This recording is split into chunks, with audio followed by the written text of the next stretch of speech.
Certaines batailles cruciales se combattent dans l'ombre. Des frappes secrètes dans des territoires ennemis ou des no man's land. Des missions dont les détails peuvent être cachés ou exagérés pour les besoins de la propagande et de l'espionnage. Voici l'histoire de 4 troublantes opérations spéciales de la Seconde Guerre mondiale aux apparences trompeuses. La libération spectaculaire de Mussolini de sa prison accrochée à la montagne n'était en fait qu'un coup de bluff orchestré par un homme. Un proche d'Hitler a échappé à la mort à cause d'une arme défectueuse, et c'est seulement son arrogance et un microbe insignifiant qui le perdront. Un agent secret déguisé en berger est parvenu à tromper des milliers de soldats allemands et à enlever un de leurs principaux commandants avant de nouer avec lui de surprenants liens d'amitié.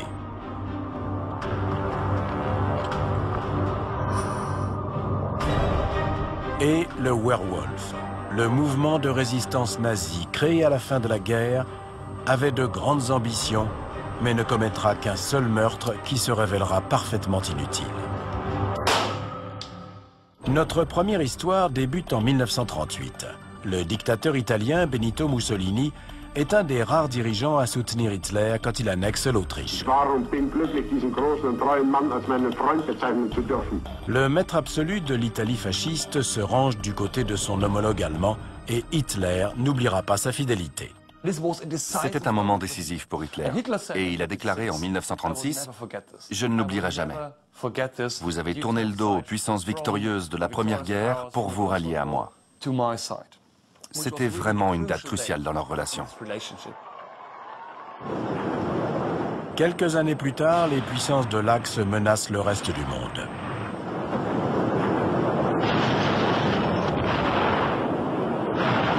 Les forces britanniques et américaines débarquent en Sicile en juillet 1943.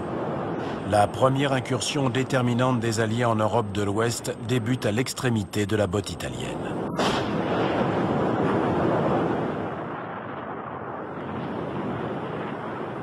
L'ami d'Hitler est vulnérable. La péninsule italienne est une porte d'entrée à travers laquelle les Alliés peuvent progresser vers les Balkans et le cœur du Reich.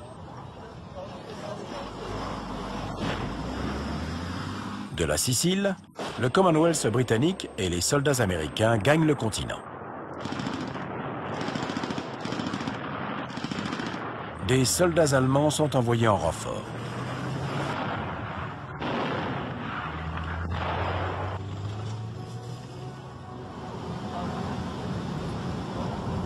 Bon nombre d'entre eux sont capturés par un ennemi qui progresse vers le nord en direction de Rome.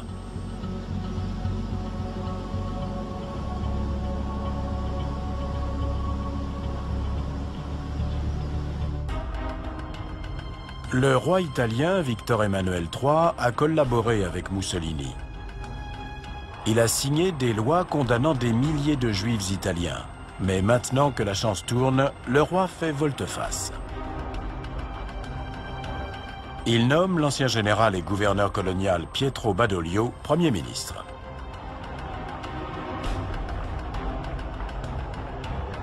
Ceux qui étaient autrefois du côté de Mussolini se retournent contre lui. Destitué et en état d'arrestation, le Duce disparaît en captivité. Hitler tient sa promesse. Il n'abandonnera pas son allié fasciste. Le Führer veut qu'un régiment de panzergrenadiers prenne d'assaut Rome et arrête l'ensemble du gouvernement italien. Ses généraux le convainquent d'attendre que davantage de soldats puissent être envoyés en renfort. Mais Hitler veut à tout prix sauver son camarade. C'est mon allié de la première heure. Je dois le sauver. Le projet d'Hitler va mettre sur le devant de la scène un nazi autrichien peu expérimenté mais dévoré d'ambition, le capitaine de la SS, Otto Skorzeny. Quand sauver Mussolini est devenu une priorité, les parachutistes allemands ont dit « oui, on peut le faire ». Mais ensuite, Himmler et Hitler ont déclaré « non, Skorzeny sera un simple observateur dans cette opération ». L'Italie est en train de changer de camp, mais l'Allemagne nazie a toujours des yeux et des oreilles dans le pays. Des agents secrets retrouvent la trace de Mussolini dans les Apennins, dans le centre de l'Italie. Les Allemands disposaient d'excellents services de renseignement. Ils ont intercepté des télégrammes et ils avaient des espions sur le terrain. Ils savaient assez précisément où se trouvait Mussolini. Au bout de quelques jours, ils ont su qu'il était retenu dans un hôtel du Gran Sasso. L'hôtel Campo Imperatore surplombe le plateau du Gran Sasso et jouit d'une vue imprenable. Si quelqu'un tente d'approcher Mussolini, ses geôliers ne pourront pas le manquer. Une mission de ce type est très risquée, même pour des commandos modernes. Les parachutistes allemands ne disposent pas d'hélicoptères pendant la Seconde Guerre mondiale. Ulrich Wegener créera une cellule antiterroriste en Allemagne de l'Ouest en 1973. Ce vétéran des forces spéciales a étudié de près l'opération de sauvetage de Mussolini. D'un point de vue tactique, l'endroit où les Italiens l'avaient caché n'était pas un mauvais choix. Il était presque impossible d'approcher l'hôtel, la prison du Duce, sans se faire remarquer. La nouvelle administration italienne pense sans doute que son prisonnier est en lieu sûr.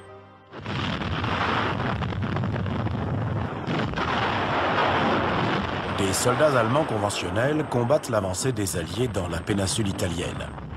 Les forces britanniques et américaines progressent après avoir débarqué en Calabre et à Salerne. Comme leurs anciens alliés fascistes sont en déroute, ce sont essentiellement les occupants allemands qui livrent bataille.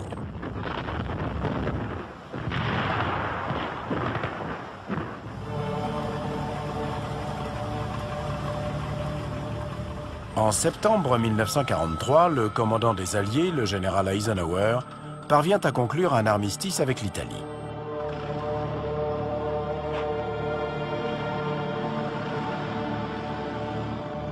L'administration italienne a capitulé et accepté de livrer Mussolini aux Alliés. Mais la confusion règne dans le pays. Rome n'est pas protégée.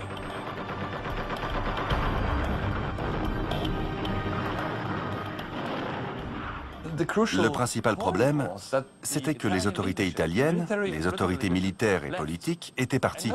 Personne ne savait quoi faire. Ils n'ont pas dit « Vous devez vous battre contre les Allemands, les Alliés sont nos nouveaux amis ». Rien de tout ça. Donc c'était le chaos. Et les Allemands savaient très bien tirer parti de ce genre de situation. Ils réagissaient très rapidement. Les forces allemandes s'emparent de Rome. Le roi italien prend la fuite avec son nouveau Premier ministre. Les deux hommes se réfugient dans le port de Brindisi occupé par les Alliés. Le peuple italien est livré à lui-même.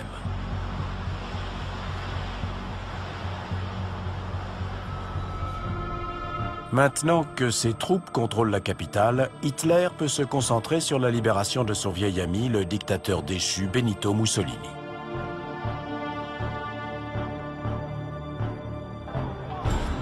Un commando de parachutistes va être envoyé pour arracher le Duce des mains des traîtres qui le retiennent prisonnier dans les montagnes italiennes.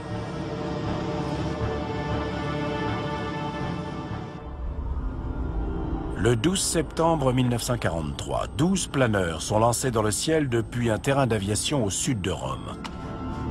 À bord de l'un d'entre eux se trouve un observateur spécial, un capitaine de la SS encore inconnu, Otto Skorzeny. Cette opération de sauvetage va le propulser sur le devant de la scène. Le militaire viennois va faire en sorte d'apparaître au premier plan quand les caméras de propagande tourneront.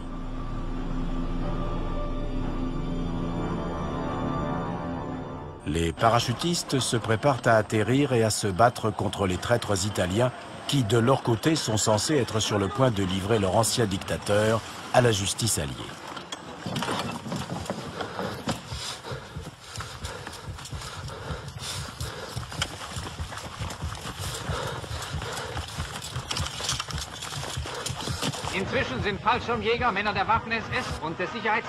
Ce sauvetage apparemment héroïque et surtout victorieux fait la une des actualités nazies.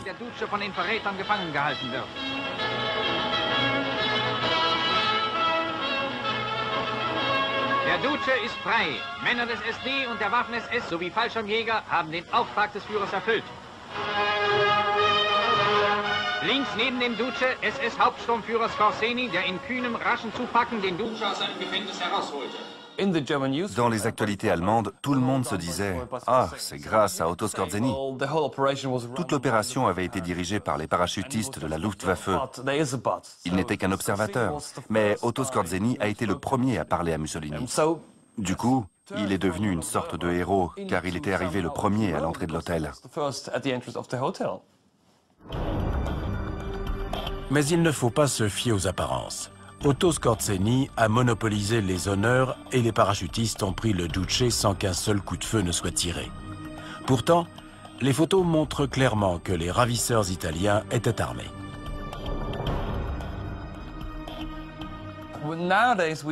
Aujourd'hui, on sait qu'une décision a été prise. On ne tirera pas. On ne veut pas de représailles des Allemands. Si on tue Mussolini, les représailles seront très violentes. Alors laissons les Allemands prendre Mussolini et tout le monde sera content. Les impressionnantes mitrailleuses sur le toit de l'hôtel ont été démontées. Plutôt que de résister, les gardiens italiens posent avec les Allemands pour les photos. Leur commandant, Giuseppe Guelli, porte un costume civil et ne semble pas du tout préparé au combat. Giuseppe Guelli a reçu un télégramme de Rome lui disant de faire extrêmement attention à Mussolini. Il a expliqué à l'officier responsable que ce nom de code avait été arrêté à l'avance. C'était un ordre du ministère de l'Intérieur. Il fallait laisser Mussolini aux Allemands et surtout ne pas tirer un seul coup de feu. Le spectacle n'est pas encore terminé. Mussolini va rentrer à Rome à bord d'un petit avion de reconnaissance, tandis que ses libérateurs sont censés rester sur place. Mais l'un d'entre eux parvient à se faufiler à bord du même appareil que le dictateur déchu. Normalement, ce petit avion ne pouvait pas accueillir d'autres passagers. Et Otto Skorzeny était un homme assez corpulent d'environ 100 kilos. L'avion a failli s'écraser, mais le pilote a finalement réussi à atterrir à Rome. C'était très dangereux. Otto Skorzeny s'est dit « C'est le moment ou jamais ». Les caméras filment Mussolini. Il faut absolument que je profite de cette occasion. Et c'est ce qu'il a fait. L'ancien capitaine de la SS est parti comme un simple observateur et revient en héros. De Rome, Mussolini sera conduit jusqu'au quartier général d'Hitler en Prusse orientale. La mission est considérée comme un des raids les plus audacieux et fructueux de la guerre. En réalité, les ravisseurs de Mussolini n'ont pas pris la peine de tirer un seul coup de feu. Le gouvernement italien cherchait peut-être à échapper à un éventuel procès. En 1922, le roi a donné le pouvoir à Mussolini et signé toutes les lois que le nouveau dictateur lui a soumises, notamment les lois racistes de 1938 et la déclaration de guerre. Pietro Badoglio avait fait une carrière sous un régime fasciste et surtout, il avait utilisé des gaz toxiques pendant la guerre coloniale en Égypte en 1935. Il aurait pu être condamné comme criminel de guerre. Ils auraient pu tous les deux être poursuivis en justice pour ça, dans une sorte de petit procès de Nuremberg à l'italienne. Et Mussolini aurait pu être amené à faire des déclarations sur le roi et Pietro Badoglio et sur leurs responsabilités historiques et politiques. Cherchant désespérément à détourner l'attention de la débâcle à l'Est, la propagande nazie élève le fier Otto Skorzeny au rang de héros national.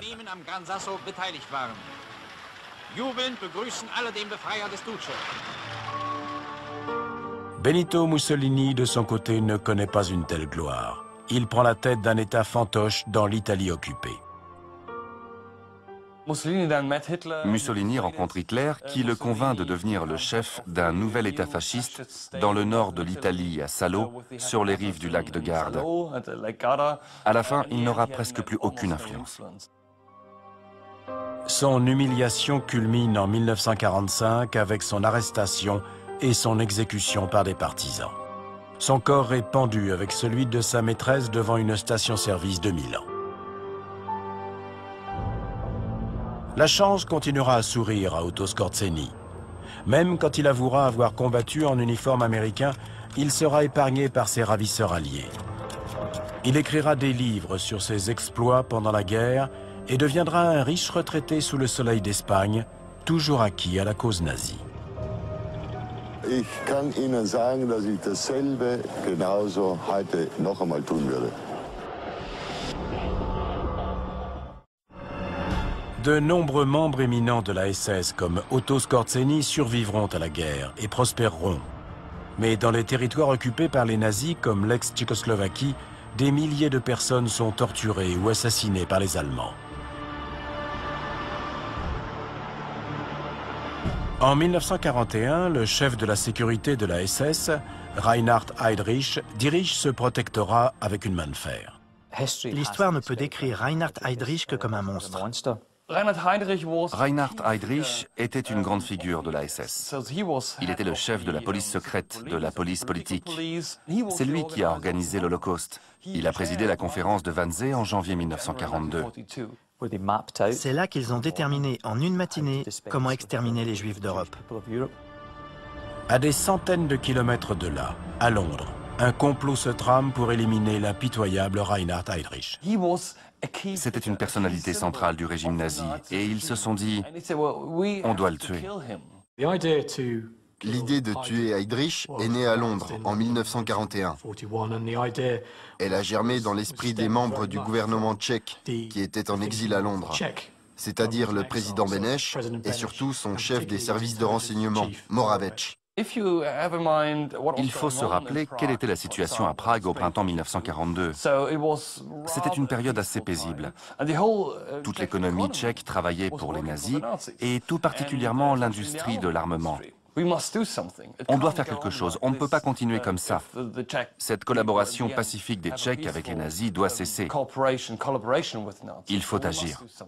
À Londres, on trouvait que le gouvernement tchèque en exil perdait en légitimité. Il perdait en crédibilité aux yeux des Alliés.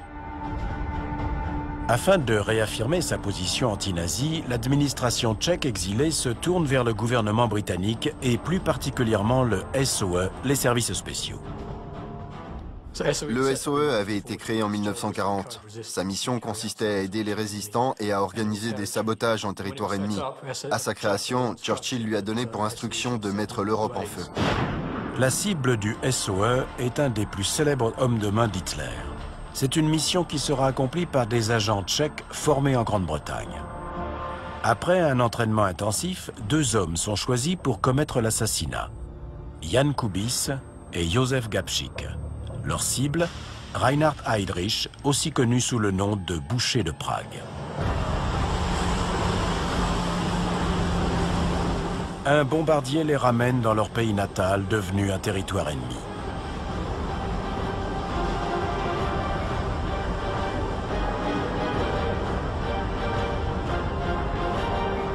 Malgré tout le temps et l'énergie qu'ils ont consacré à leur entraînement, les 2 assassins tchèques se voient remettre une arme médiocre et peu fiable, une mitraillette légère.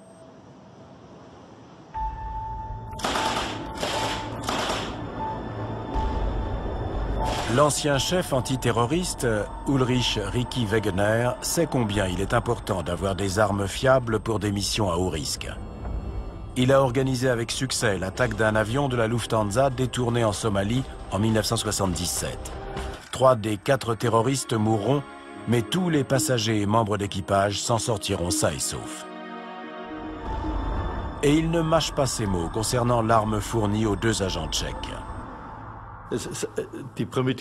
C'est l'arme la plus rudimentaire que je connaisse.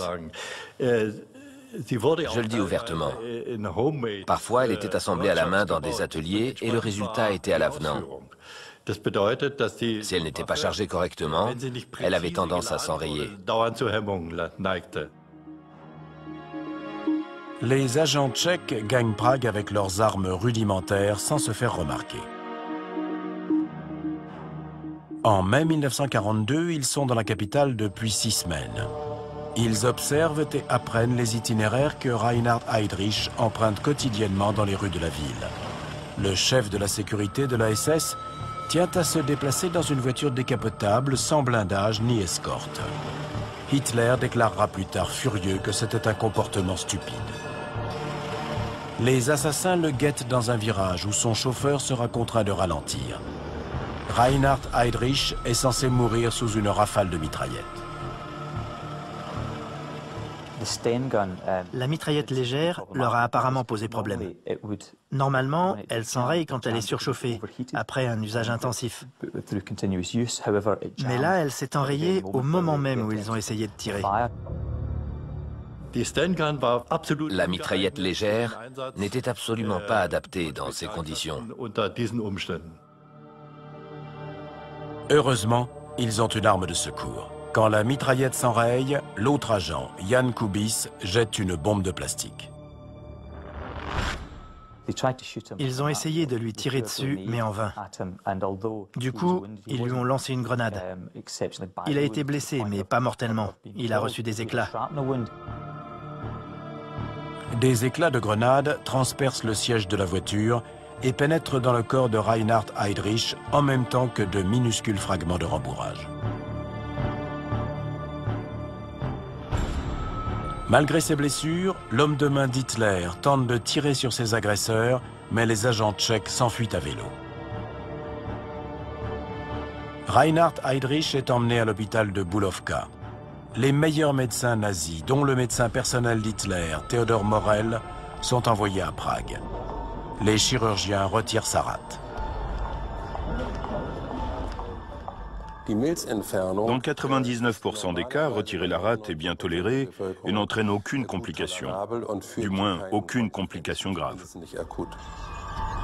À première vue, l'opération d'urgence semble avoir fonctionné. Le protecteur du Reich de Bohême-Moravie se tient assis dans son lit et déguste son petit déjeuner avant de tomber soudainement dans le coma, duquel il ne se réveillera jamais. Il était le chef de la sécurité de la SS et il exigeait de se déplacer dans un véhicule sans blindage et décapoté. Son arrogance lui a été fatale. Un minuscule fragment, peut-être issu du rembourrage du luxueux cuir de la limousine, a eu raison d'un des fanatiques les plus redoutés du Troisième Reich. On pense aujourd'hui que les éclats de grenade ont emporté du crin de cheval présent dans le rembourrage du siège de la voiture et qu'il a pénétré dans la blessure. Même s'ils ont retiré les éclats, ce petit fragment de crin a provoqué une septicémie, une infection du sang, et c'est ce qui l'a tué. C'est ironique, la mission a bien été accomplie, mais elle a pris plus de temps que prévu. L'autopsie de Reinhard Heydrich montre que les médecins étaient au courant de la contamination de sa blessure et des risques d'infection. Mais l'empoisonnement du protecteur du Reich était-il un accident? Le centre anglais de recherche scientifique de Porton Down, près de Salisbury, commence à expérimenter des armes chimiques en 1940. Un de ses employés suggère qu'il a peut-être joué un rôle en fournissant aux agents du SOE des grenades de toxine botulique, un puissant poison. Il me paraît peu probable qu'ils aient utilisé des toxines dans l'assassinat d'Heydrich. Et les preuves ne corroborent pas cette hypothèse.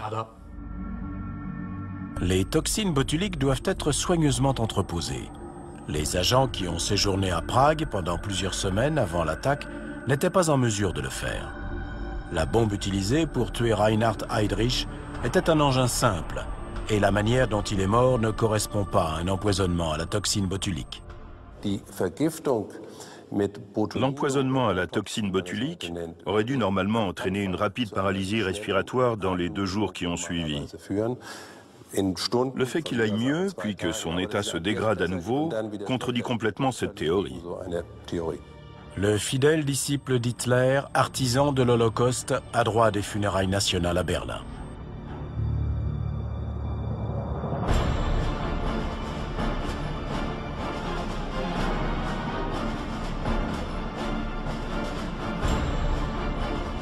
Les représailles à l'encontre du peuple tchèque ne se font pas attendre. Des renseignements erronés relieront le village de Lidice aux assassins et il sera entièrement détruit. 1500 personnes seront exécutées et des milliers d'autres seront envoyés dans les camps de la mort. Ces gens n'auraient pas été tués si Heydrich n'avait pas été assassiné. Et au bout du compte, ça n'a rien changé. L'industrie de l'armement de Pilsen, par exemple, a continué à travailler pour le Troisième Reich. 3 semaines après l'assassinat de Reinhard Heydrich, les tueurs courent toujours. Prague est soumise à un strict couvre-feu. les nazis sont prêts à offrir une récompense d'1 million de marks à quiconque les dénoncera. Et leur stratégie porte ses fruits. Les agents sont pris au piège dans une église et paient le prix fort.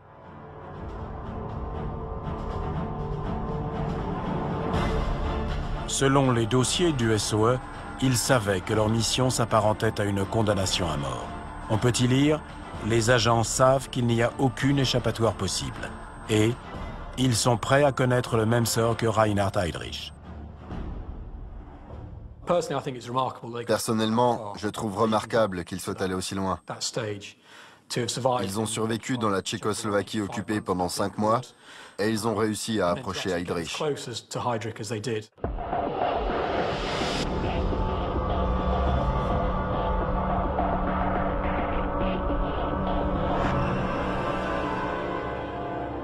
Ces missions à haut risque sont un véritable saut dans l'inconnu. Contrairement aux soldats conventionnels, les agents des services spéciaux britanniques ne peuvent espérer aucune pitié s'ils sont capturés. Ayant reçu l'ordre de mettre l'Europe en feu, de nombreux courageux agents du SOE périssent dans l'exercice de leurs fonctions. L'espérance de vie d'un radiotélégraphiste dans la France occupée est de seulement 6 semaines. Mais les saboteurs britanniques enregistrent plusieurs victoires éclatantes pendant la guerre, dont une audacieuse opération d'enlèvement en Crète alors occupée par les nazis. Pour les Allemands, la Crète est une position stratégique cruciale. Elle est située à 2 pas de l'Afrique et c'est une base navale et aérienne potentielle pour protéger les gisements de pétrole au nord. Une importante garnison de quelques 30 000 soldats est stationnée sur l'île. Mais leur séjour sous le soleil méditerranéen va être gâché par des agents britanniques comme Patrick Paddy Lee Fermor. En tout, cet homme passera 1 an et demi en Crète. Il se fera passer pour un berger et il harcèlera l'ennemi avant d'être renvoyé chez lui. Parlant couramment le grec et l'allemand, il a toutes les qualités pour mener à bien une opération de choc. Ce plan avait pour but d'enlever le général Müller, qui était un commandant violent et désagréable en Crète. Il a quitté l'île et a été remplacé par le général Kreipe. Le major-général Kreipe est un vétéran respecté de la Première et de la Seconde Guerre mondiale qui s'est notamment distingué en Russie. Heinrich Kreipe était moins désagréable, mais un enlèvement réussi représentait un enjeu considérable en matière de propagande. À cette époque, les Britanniques et les Alliés prévoyaient d'envahir l'Europe. Ce genre d'opération spectaculaire en Méditerranée contribuait à tromper l'ennemi, à détourner l'attention des Allemands de l'Europe de l'Ouest. Affaiblir les forces allemandes en Méditerranée et dans les Balkans faisait partie de ce stratagème. Après les horreurs du front Est, le major-général Karl-Heinrich Kreipe s'installe confortablement dans une villa baignée de soleil près des anciennes ruines de Knossos. Le commandant de la garnison rentre chez lui pour dîner tous les soirs à 20 h, ignorant que ses allées et venues sont surveillées par des agents britanniques et leurs contacts locaux.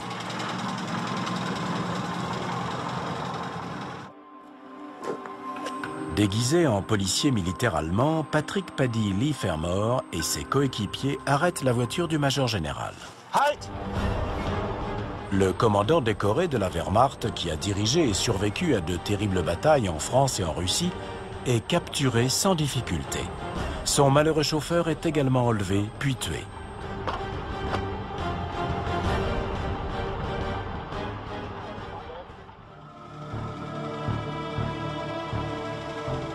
Les agents cachent le général Kreipe sous la banquette arrière.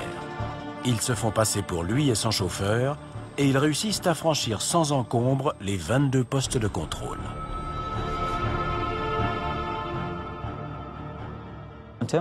En matière de sécurité, c'est intéressant de préciser que le général qui a été enlevé avait lui-même exigé que tous les postes de contrôle soient bien pourvus en personnel et que tout le monde soit contrôlé. Tout le monde, sauf lui. Il n'aimait pas que les autres remettent en cause son autorité ou insistent pour voir ses papiers. Une fois à bonne distance, les agents britanniques abandonnent la voiture et laissent un message crucial dans l'espoir de protéger la population locale qui leur est venue en aide. Les ravisseurs laissent une lettre de revendication. Votre général a été enlevé par un commando britannique. Des représailles contre la population grecque ne sont pas justifiées. Le message se termine par une menace déguisée. À très bientôt. Ils savaient que les Allemands usaient de représailles, qu'ils exécutaient les villageois. Cette lettre avait pour but de montrer que ce n'étaient pas des partisans qui étaient responsables, mais les services spéciaux britanniques. Le plan ne fonctionne pas. Un village de montagne soupçonné de collaborer avec les Britanniques est vidé de ses habitants et entièrement détruit. Une énorme chasse à l'homme à travers toute l'île est organisée, mais elle ne permet pas de retrouver le commandant ni les agents du SOE qui le détiennent. Les agents britanniques déplacent leurs prisonniers dans des régions reculées et accidentées, notamment jusqu'au mont Ida qui culmine à 2456 mètres d'altitude. C'est un voyage éreintant. Malgré le risque de représailles, les villageois locaux donnent à manger aux agents britanniques et les protègent des Allemands.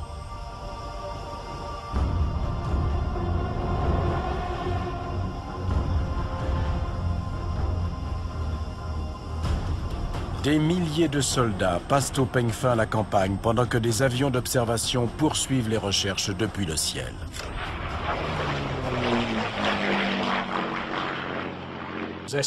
Les officiers et les agents du SOE ne pouvaient pas faire grand-chose pour la population locale. Ils avaient besoin des Grecs pour qu'ils les cachent, pour qu'ils les nourrissent, pour qu'ils les guident, pour qu'ils les aident à tendre des embuscades et organiser des attaques. La population crétoise a joué un rôle crucial. La personnalité des deux agents britanniques, Patrick Paddy Lee Fermor et Stanley Moss, est également cruciale. Leur prisonnier a près de 50 ans. Malgré les conditions très difficiles, ils parviennent à convaincre le général allemand de les suivre. Après 3 semaines de cavale, ils finissent par atteindre la côte sud et à prendre un bateau pour le Caire.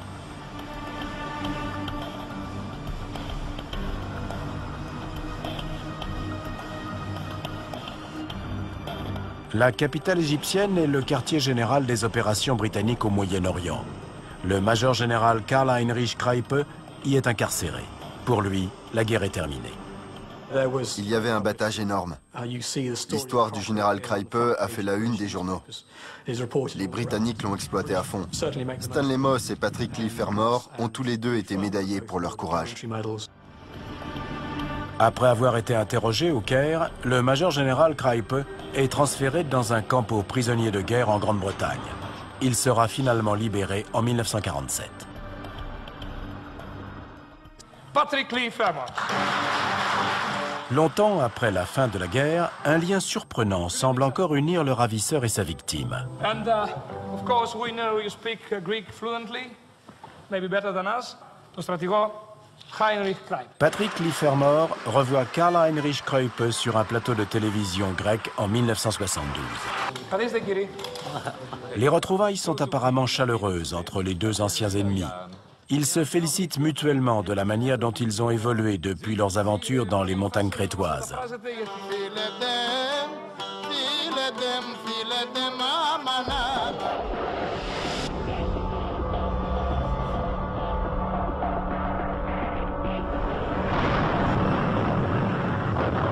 Mais en temps de guerre, de telles opérations ont rarement un dénouement heureux, surtout quand elles ont trait à l'espionnage et au meurtre.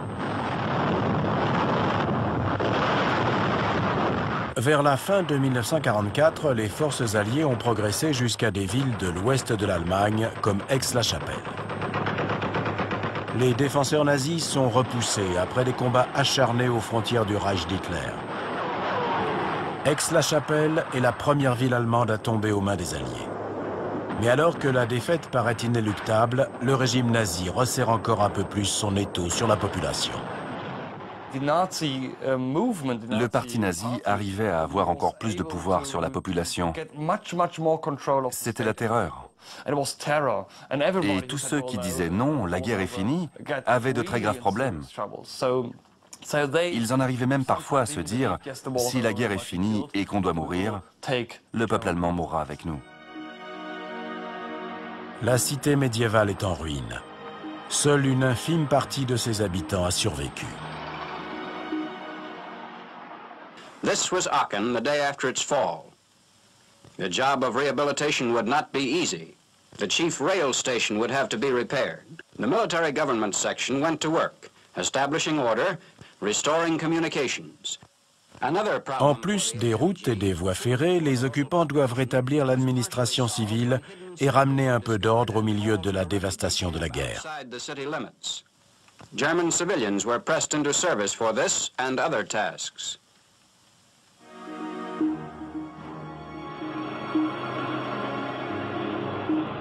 Les Américains décident de nommer un maire.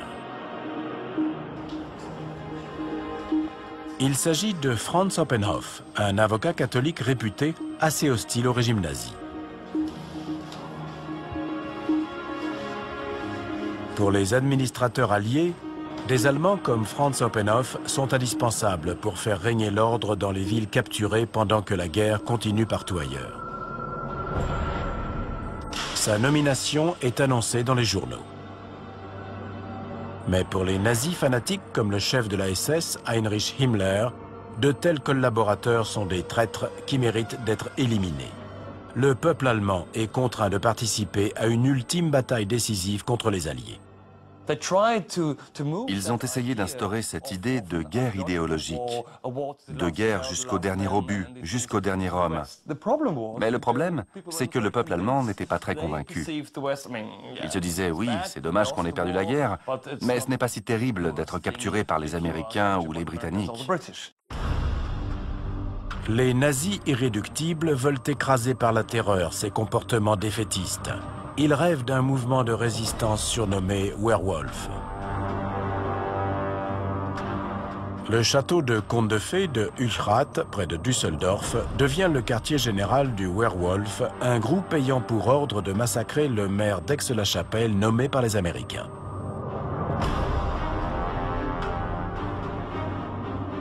Le commando Werwolf est déterminé à semer la peur et la terreur en envoyant un message clair aux traîtres qui osent collaborer avec les Alliés. Heinrich Himmler a une première victime dans sa ligne de mire. Le maire Franz Oppenhoff. Si tu es prêt à collaborer de cette façon, on va te tuer. On livre une très grande bataille. On n'a pas encore perdu la guerre. On va gagner. Il y aura une victoire finale et si tu décides de collaborer, on va te tuer. Un commando composé de membres des jeunesses hitlériennes, d'un officier de la SS et d'une femme, Ilse Hirsch, organise le meurtre de Franz Oppenhoff. Mais le maire se trouve en territoire occupé. Les résistants nazis vont devoir trouver un moyen de franchir les lignes alliées.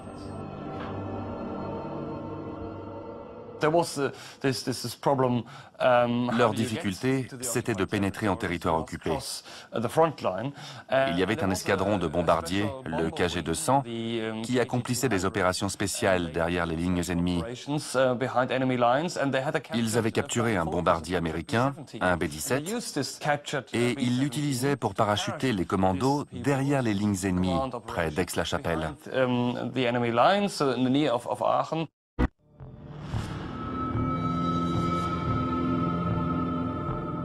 Les assassins franchissent la frontière en avion et gagnent la Belgique.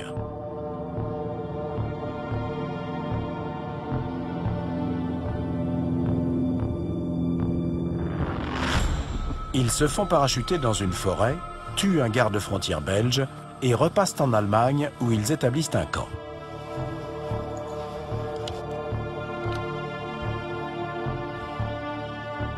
De là, c'est la femme du groupe, Ilse Hirsch, qui mène les tueurs jusqu'au domicile de Franz Oppenhoff.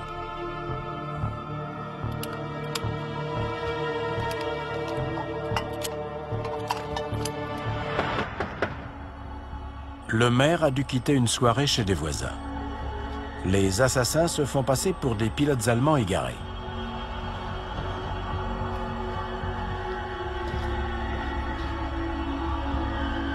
Quand Franz Oppenhoff les somme de se rendre aux Américains, l'opérateur radio de la SS, Sepp Leitgeb, aurait crié « Heil Hitler » avant de tirer dans la tête de ce père de 3 enfants à bout portant.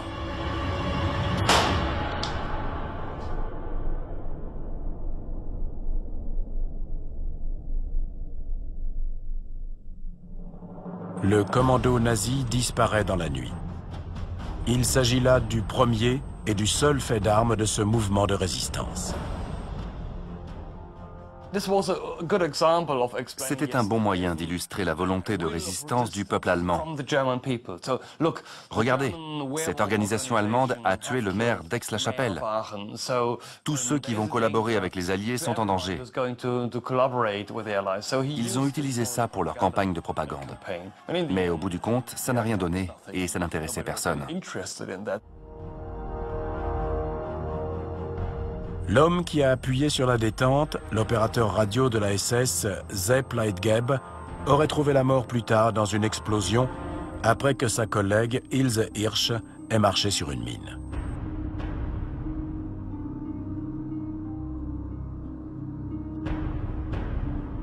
Ilse Hirsch et 3 de ses complices ont survécu. Ils seront finalement arrêtés, jugés et condamnés. Mais aucun d'entre eux ne passera beaucoup de temps derrière les barreaux. Les auteurs n'ont pas été punis pour meurtre, mais pour homicide involontaire et complicité de meurtre. Ils ont écopé de peines de prison inférieures à 4 ans lors de leur premier procès. En 1952, leurs peines ont été réduites à 1 an et demi maximum. Le meurtre brutal de Franz Oppenhoff n'a servi à rien d'autre qu'à alimenter une brève campagne de propagande. Comme pour les autres opérations clandestines présentées dans ce programme, il s'agissait avant tout d'envoyer un message de menace.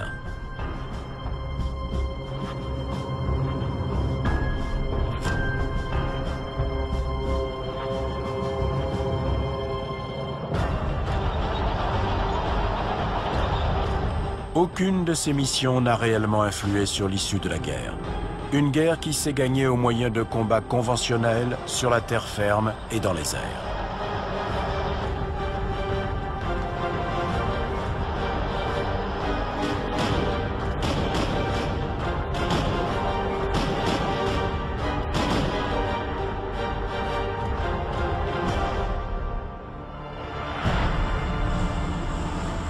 La guerre moderne se combat différemment. Parfois à distance ou par l'intermédiaire de petites unités d'intervention qui se glissent furtivement en territoire ennemi. Les règles, elles aussi, ont changé. Des engins explosifs improvisés. Et des tueurs kamikazes sont employés dans des régions comme l'Afghanistan où l'ennemi se cache parmi la population locale. Où se trouve le front aujourd'hui? On a souvent du mal à identifier un champ de bataille. La plupart des conventions et des lois qui ont été mises au point pour réglementer les combats remontent à très longtemps. Est-ce qu'on les applique encore aujourd'hui? C'est difficile à dire quand on est face, par exemple, au chef d'Al-Qaïda au Pakistan. On peut le considérer comme une cible légitime. Mais c'est le chef d'un réseau mondial, pas d'un État. A-t-on le droit de le prendre pour cible, de le tuer? Le monde change, et la guerre moderne aussi. Une guerre secrète d'un genre nouveau est en train de voir le jour. Une guerre sans champ de bataille. Une guerre dans laquelle éliminer l'ennemi implique parfois d'opérer loin de chez soi, là où les frontières légales et politiques sont floues. Mais comme les commandos d'autrefois, les forces spéciales modernes ont un objectif commun: montrer à l'ennemi qu'aucune échappatoire n'est possible.